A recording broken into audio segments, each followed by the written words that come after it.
እስቲ አንድ ጥያቄ ልጠይቃችሁ። ዛሬ ጠዋት ስትነሱ ስልካችሁን ስትከፍቱ ያያችሁ ሰበር ዜና፣ የኢኮኖሚ መናጋት፣ የማህበራዊ ሚዲያ ትርምስ ወይም በስራ ቦታ ያጋጠማችሁ ያልተጠበቀ ችግር ቀናችሁን አበላሽቶባችኋል? ዓለም በዙሪያችን ስትሽከረከር እኛ ግን በውስጧ እንደ ቅጠል እንናወጣለን። ፍርሃት፣ ጭንቀት፣ ንዴትና ብስጭት የዕለት ተዕለት ኑሯችን መገለጫዎች ሆነዋል። ግን እስቲ ያስቡት፣ በዙሪያችሁ ያለው ዓለም ቢናወጥም፣ ሰዎች ቢሰድቧችሁም፣ ኢኮኖሚ ቢወድቅም፣ አልፎ ተርፎም ትልቅ መከራ ቢገጥማችሁ፣ በውስጣችሁ ፍጹም የሆነ ሰላም፣ የማይናወጥ ጥንካሬና መረጋጋት ቢኖር ምን ይሰማችኋል? ይህ ዝም ብሎ የሰነፎች ምኞት አይደለም። ከ2300 ዓመታት በፊት በአቴንስ አደባባዮች የተጠነሰሰ የዓለምን ታላላቅ ነገሥታት፣ ጄኔራሎችና ሎሌዎች ሳይቀር የአእምሮ ነፃነት የሰጠ ታላቅ የሕይወት መመሪያ ነው። እሱም ስቶይሲዝም ይባላል።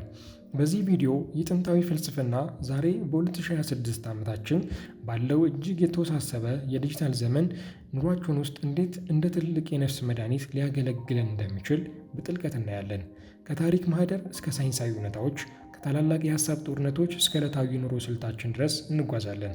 እስከ መጨረሻው አብራችሁን ቆዩ። ለመሆኑ ስቶይሲዝም ምንድን ነው? ብዙ ሰዎች ፍልስፍና ሲባል በአየር ላይ የተንጠለጠለ በተወሳሰቡ ቃላት የተሞላና ከዕለት ተዕለት ኑሮ የራቀ ረቂቅ ሀሳብ ይመስላችኋል።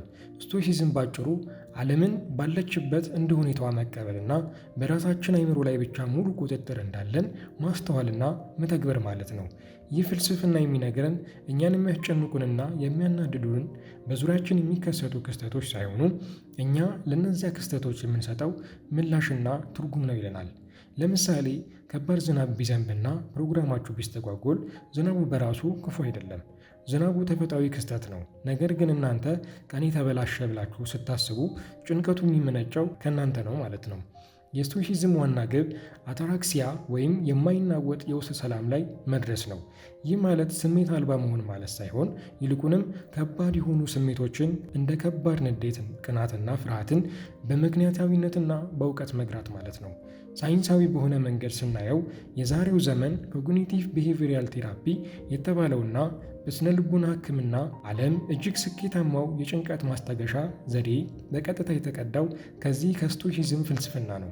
ተመልከቱ፣ ሳይንስና ጥንታዊ ፍልስፍና እዚህ ጋር ይገናኛሉ። ይህንን ድንቅ ፍልስፍና ለመረዳት ወደ ኋላ ከ2300 ዓመታት በፊት ወደ ክርስቶስ ልደት በፊት 300 ዓመተ ዓለም ገደማ መጓዝ ይኖርብናል። ቦታው ጥንታዊቷ አቴንስ ግሪክ ናት። ታሪኩ የሚጀምረው ዜኖ ኦፍ ሲቲየም በሚባል አንድ ሀብታም ነጋዴ ነው። ዜኖ ውድ የሆኑ ወይን ጠጅ ቀለሞችን በጥንታዊ ባህር ላይ በመርከብ ጭኖ ሲጓዝ መርከቡ በከባድ ማዕበል ተመታችና ሰመጠች። ዜኖ ንብረቱን በሙሉ በአንድ ጀንበር አጣ። ባዶ እጁን አቴንስ የባህር ዳርቻ ላይ ወደቀ። አብዛኛው ሰው በዚህ ሁኔታ ውስጥ ተስፋ ቆርጦ ራሱን ሊያጠፋ ወይም ሊያብድ ይችላል እያለ ነበር። ዜኖ ግን ምን አደረገ? ወደ አቴንስ ከተማ በመግባት ወደ አንድ የመጻሕፍት መደብር አመራ። እዚያም ስለ ታላቁ ፈላስፋ ሶቅራጠስ የሚሰርቁ ጽሑፎችን አነበበ። በሐሳቡ ተገረመና የመደብሩን ባለቤት እንዲህ አይነት ሰዎችን የት ነው የማገኘው ብሎ ጠየቀው። ባለቤቱን በዚያ ለሚያልፉ አንድ ፈላስፋ እጁን አሻግሮ አሳየው።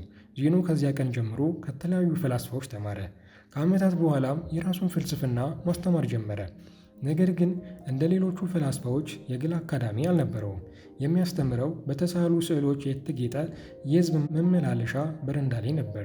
ስቶይሲዝም የሚለው ስም የወጣው ስቶአ ከሚለው የግሪክ ቃል ሲሆን ትርጉሙም በረንዳ ማለት ነው። ፍልስፍናው በረንዳ ላይ የተጀመረበት ምክንያት ለሁሉም የህብረተሰብ ክፍል፣ ለሀብታም፣ ለድሃ፣ ለሴት፣ ለወንድ፣ ለሎሌ ሳይለይ ክፍት እንዲሆን ስለተፈለገ ነው።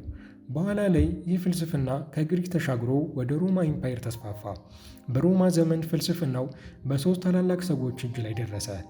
ኤፒክቴተስ፣ ሴኔካ እና ማርከስ ኦሬሊየስ ነበረ።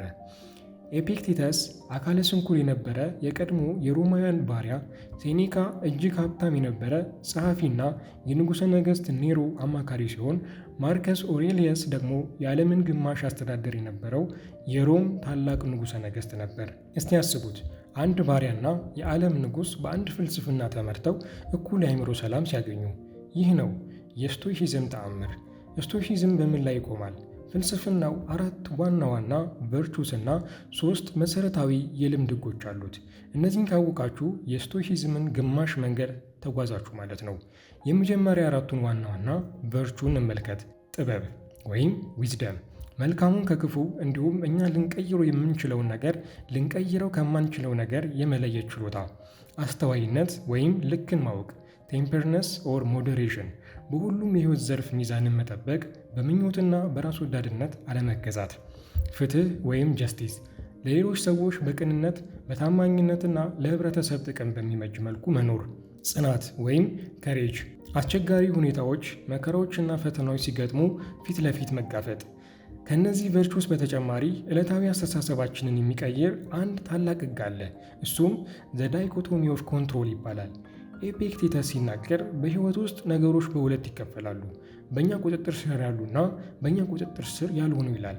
በእኛ ቁጥጥር ስር ያሉ የእኛ አስተሳሰብ፣ የእኛ ምኞት፣ የእኛ ምላሽና የእኛ ምርጫ ናቸው።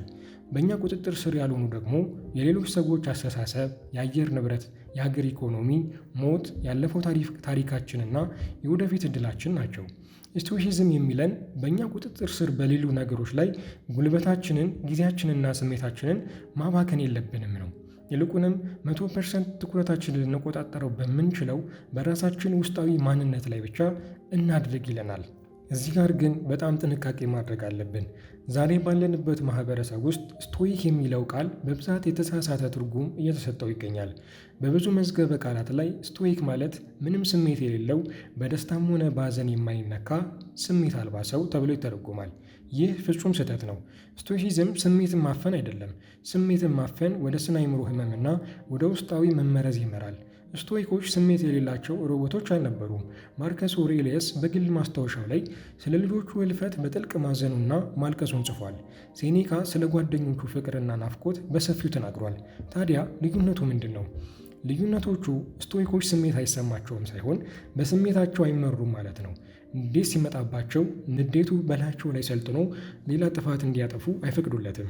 ፍርሃት ሲመጣ ፍርሃቱን ያስተውሉታል፣ ይመረምሩታል፣ ከዚያም በምክንያታዊነት ያሸንፉታል። ስቶይኮች ሕይወትን በጥልቅ ይወዳሉ፣ በተፈጥሮ ይደመማሉ፣ ሰዎችን ያከብራሉ። ነገር ግን ለደስታቸውም ሆነ ለሐዘናቸው ውጫዊውን ዓለም ጥገኛ አያደርጉም። እነሱ የራሳቸው የአእምሮ ንጉሥ እንጂ የሁኔታዎች ባሪያ ለመሆን አይፈቅዱም። ስለዚህ ስቶይክ ማለት ስሜት አልባ መሆን ማለት አይደለም። እስቲ አሁን ደግሞ ስለ ስቶይሲዝም የምታገኟቸው እጅግ አስገራሚ ታሪካዊና ፍልስፍናዊ እውነታዎችን ላካፍላችሁ። አንደኛ፣ የንጉሡ ምስጢራዊ ማስታወሻ። የሮም ንጉሠ ነገሥት ማርከስ ኦሬሊየስ ሜዲቴሽን የተባለውን ዝነኛ መጽሐፉን የጻፈው ለሕዝብ ንባብ ወይም ለዝና ብሎ አልነበረም። የጻፈው በጦርነት ግንባር ላይ ማታ ማታ በድንኳን ውስጥ ለራሱ የሚሰጠውን ምክርና ተግሳጽ ለማስፈር ነበር። መጽሐፉ በመጀመሪያ ስም አልነበረውም። ዝም ብሎ ለራሴ ወይም ቱ ሂምሰልፍ የሚል ነበር። የዓለም ታላቁ መሪ ራሱን ትሕትና፣ ጽናትና ትዕግስት ለማስተማር የጻፈው የግል ማስታወሻ ዛሬ የዓለማችን ምርጥ የፍልስፍና መጽሐፍ ሆኗል። ሁለተኛ፣ የሴኔካ አስገራሚ የሞት ትዕይንት። ሴኔካ በትልቅ ስብዕናው በሚታወቀው በንጉሥ ኔሮ እንዲሞት ራሱን እንዲያጠፋ በተፈረደበት ጊዜ በዙሪያው የነበሩት ጓደኞቹና ቤተሰቦቹ በከፍተኛ ድንጋጤ ያለቅሱ ነበር። ሴኔካ ግን በጣም በተረጋጋ መንፈስ እንባቸውን አበሰና እንዲህ አላቸው፣ የዓመታት የስቶይሲዝም ትምህርታችን የታደገው ለዚህ ቀን አይደለምን? መከራ ሲመጣ መረጋጋትን አልተማርንምን? በማለት ሞትን በፈገግታና በክብር ተቀብሏል። ሶስተኛ፣ ባሪያው ያስተማረው ንጉሥ። በታሪክ ውስጥ የሚገርመው ነገር ባሪያው ኤፒክቴተስ የጻፋቸው ትምህርቶች በኋላ ላይ የዓለም ንጉሥ ለነበረው ለማርከስ ኦሬሊየስ ትልቅ የአስተሳሰብ መመሪያ መሆናቸው ነው።